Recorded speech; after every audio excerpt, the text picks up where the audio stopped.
National Paralympic Committee Indonesia Sumatera Selatan menetapkan 3 cabang olahraga unggulan, masing-masing para catur, para atletik, dan para renang. Ketiga cabang ini dinilai memiliki potensi besar untuk prestasi tingkat nasional maupun internasional.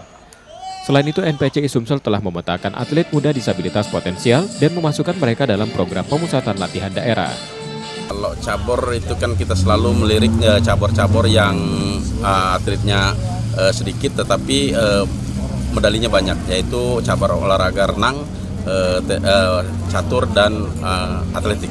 Di provinsi kita sedang menerapkan sistem promosi dan degradasi.